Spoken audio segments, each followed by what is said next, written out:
Well, good morning, everybody. Thanks for joining my channel again. Today, I think I've got a pretty interesting one for you.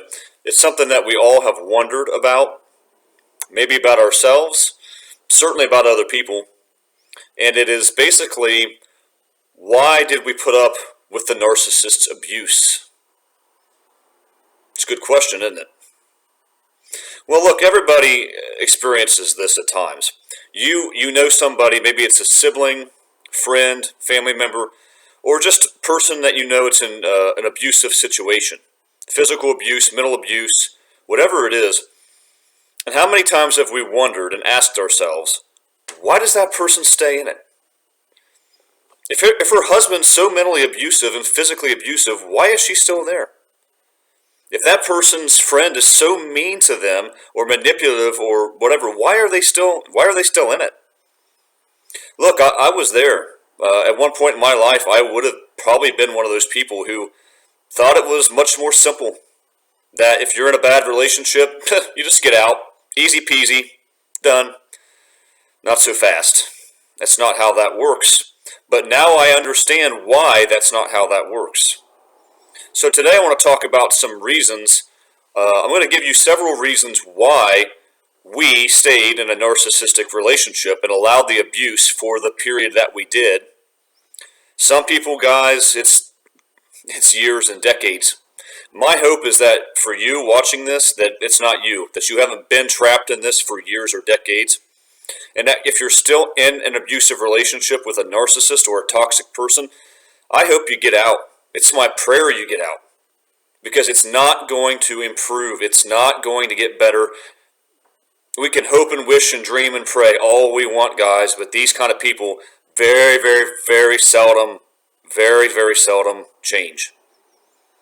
So if you're in one of those, please get out if it's possible to get out. I understand. I've talked about this frequently. It's not always, and I get that. But if you can, get out.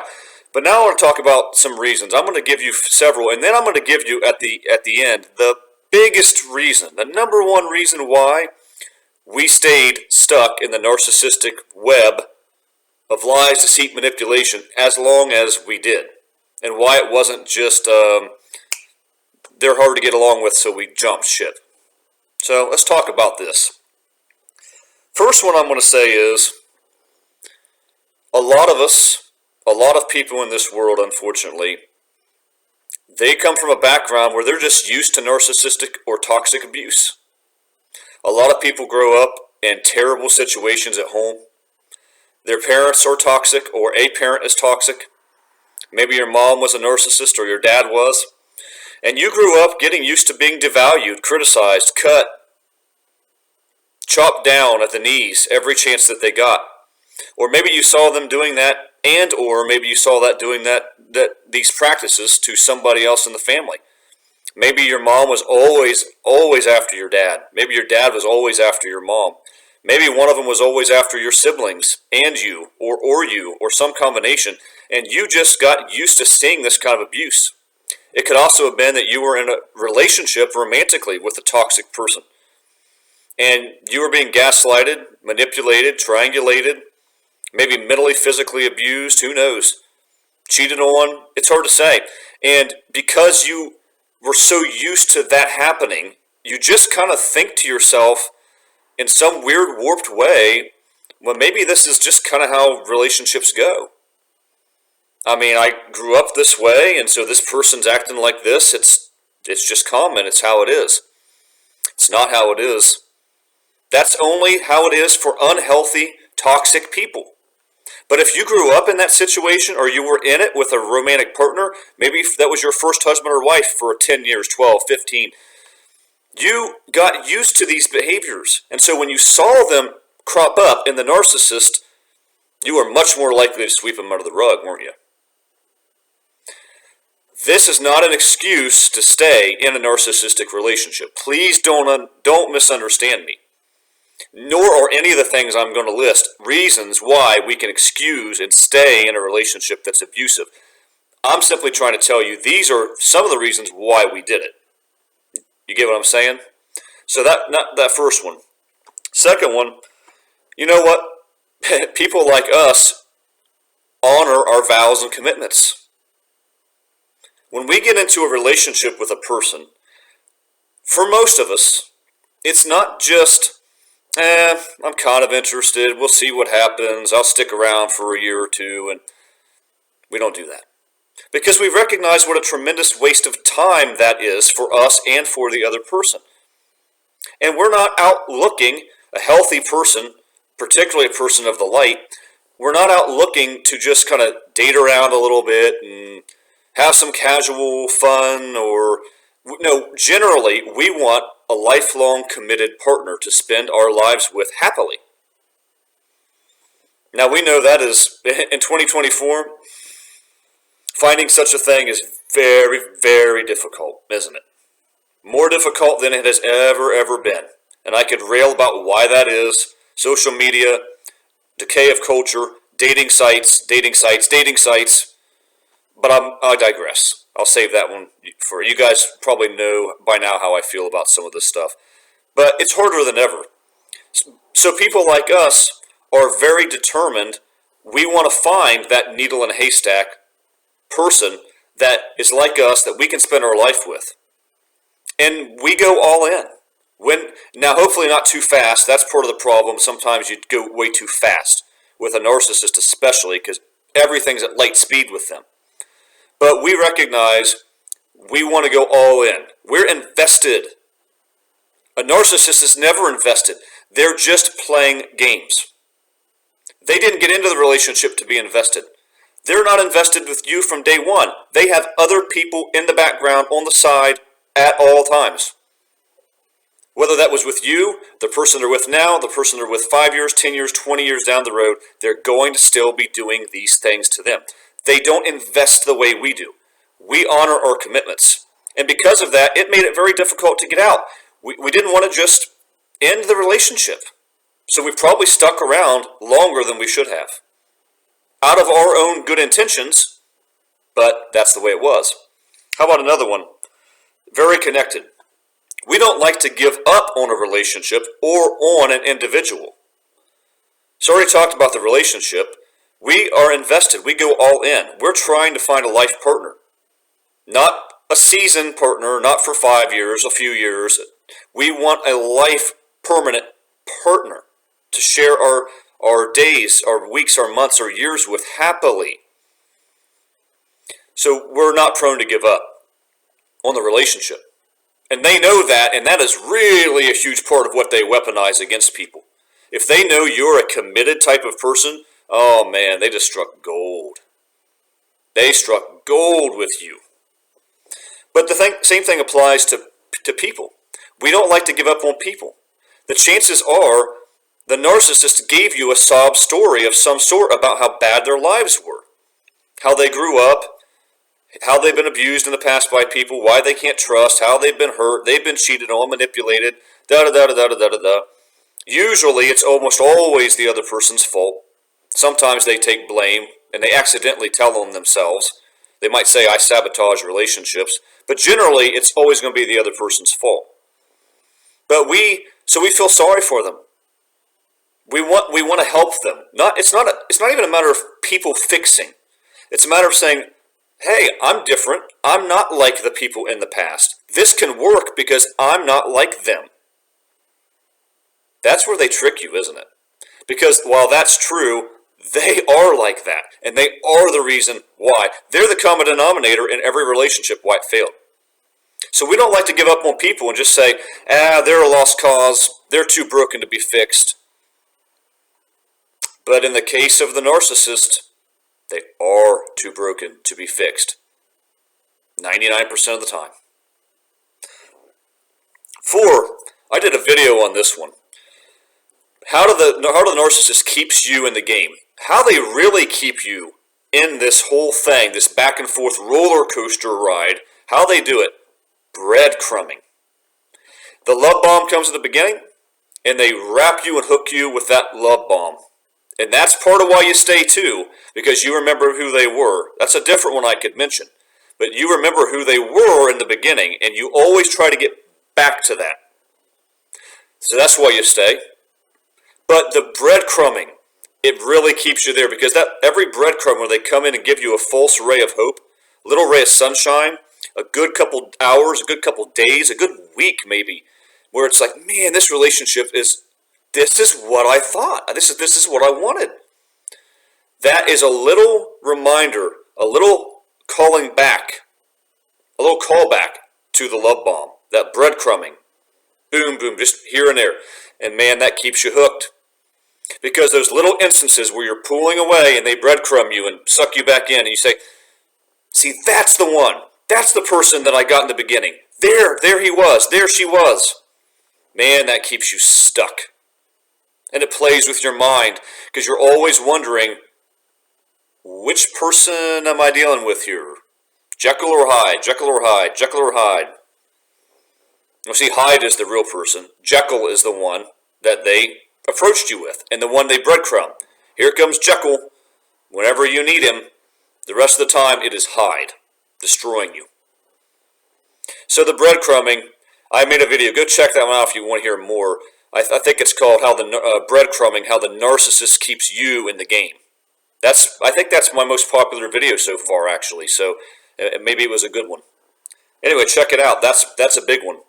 How about the last one? Very connected. The fog that they put you in.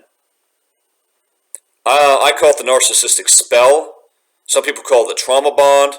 But there's also something subtly different that's really like the narcissistic fog.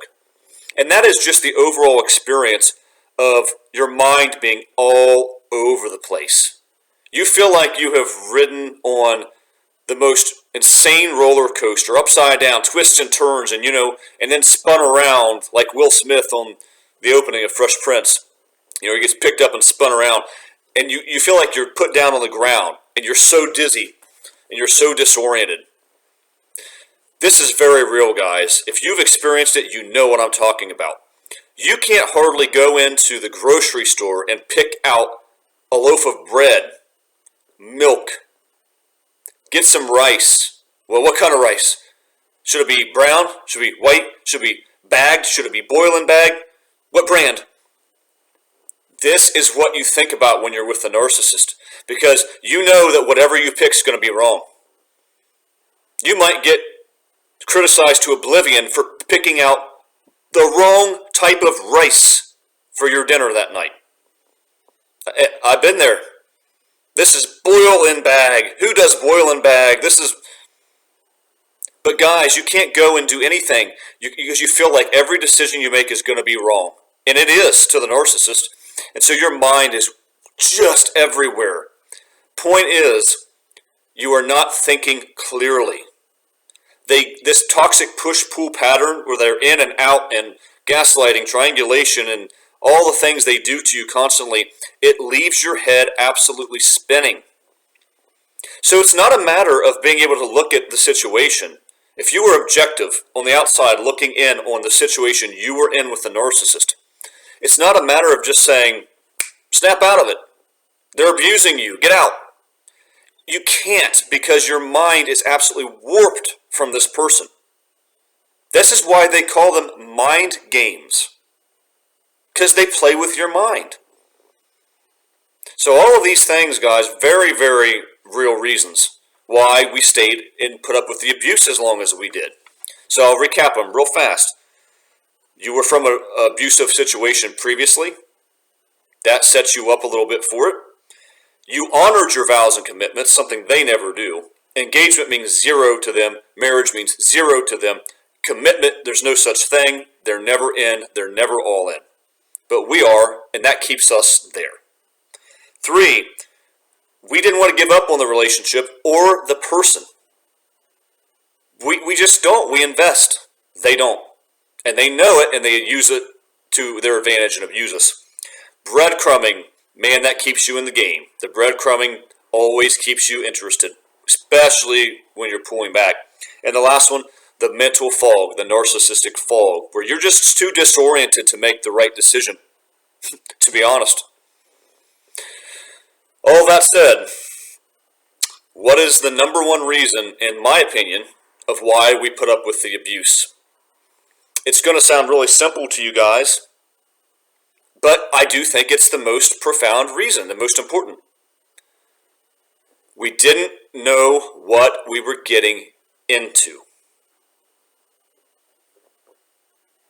See, we believe the mask. Put it another way, we bought into the mask. They are a false person. They're a mirage. They're a phantom. They're dust.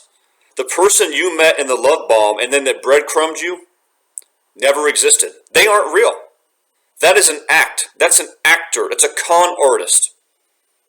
That is their double personality or triple or however you want to look at it. But that's not a real them. It's not an authentic person. You thought it was. I thought it was. Because you don't know that there are people out there. I mean, you've heard of it. You know there are con artists, but you don't know there is someone out there gunning for you to get into a relationship whose desire is to use, abuse, destroy, devalue, blow you up, and discard you or make you discard them so they can recycle this pattern over and over and over. And you're just that next person. You were right here. Boop. They got you for a time. And then they're going to keep right on it going. The narcissistic cycle continues even if you're not in it. It always goes on. The only thing that changes in the narcissistic abusive cycle is the mask they wear and the person they're manipulating, or people. You can know full well, guys, that there are corrupt, evil, wicked people in this world. I certainly did. I'll be honest with you. I knew that better than most people know that. And anyone who I am close to would tell you the same thing. I have a really healthy skepticism towards humanity. But what you don't know is that this exact type of individual exists and is prevalent on the planet. That they are literally out on a mission, an assignment to take as much from unsuspecting people as they can and wad them up and destroy them and move right along like nothing ever happened. And then, if they can, come back on you later on, hoovering you, and do the same thing over and over again. They aren't happy till you're destroyed. This is exactly why, and I know this one too, if you finally wised up, summoned the strength, the courage, saw the toxicity for what it was, and ended the relationship, and cut them off completely, they didn't think you would ever figure it out. And they didn't think you would do that. And if you do, you just became mortal enemy number one for the narcissist. However they felt about you before, which is largely disdain, you better believe they hate you now. And they will try to get you fired, or take the kids from you, or manipulate you in every way they can, destroy your life. Some of them much more maniacal than others, because that's the worst thing for them. You figured me out. They can't... Dangerous for a narcissist. They can't stand the idea of being figured out. To go back to my point, you didn't know what you were getting into. You were walking into a cage match with demons who were going to toss you around the arena. Clank, clank, clank, beat the living daylights out of you. You didn't understand that's what you were walking into. You didn't understand the mask. The mask was a facade. You didn't know it was a mask. You didn't know people wore masks in this kind of a way. So let me just say this all over again, because I want to be clear. None of these reasons are valid reasons to stay stuck in an abusive relationship. Period. They're not. You have to get out. You have only yourself to blame. And I would too. If you figured it out, especially figured out that this person is a narcissist, and you figured out what narcissism really is, and you stayed, or you allowed another one to come in and do this again, you have yourself to blame. Nobody else. And there's no excuse, no matter what, to stay in an abusive relationship. I'm not going to say there is. But I also want to say this video is about the other side of it. Why did we do it? It's kind of understandable why you did it for a time. It's understandable. You didn't know what you were getting into. You didn't know this person did these things and wore a mask. And they have these ways I mentioned earlier of how they keep you there. Those are strong and powerful. So don't beat yourself up about it. You were tricked by a master manipulator sent straight from the devil. Might as well have been the devil in a carbon copy. Boom, boom, boom, boom, boom, boom, boom. You encountered one of those copies of the devil. That's what they are. Because narcissism is a spiritual disorder. Don't blame yourself for that. But do blame yourself if you stay stuck in it and choose to make that your life. So guys, I hope this video was helpful. I'm going to cut it off right there. But these are the reasons why people put up with the abuse and why you probably did and why I did for a time. You can totally understand. Didn't know what you were getting into, and there's a lot of ways they keep you ensnared. So I hope that makes sense. Hope it does something for you and helps you. If it does, drop comments below. I'd be interested to hear, what is your reason, if I didn't mention it, why do you think people stay stuck in the narcissistic abuse? I'd love to hear from you. So until next time, I'll come at you with another one. But until then, God bless.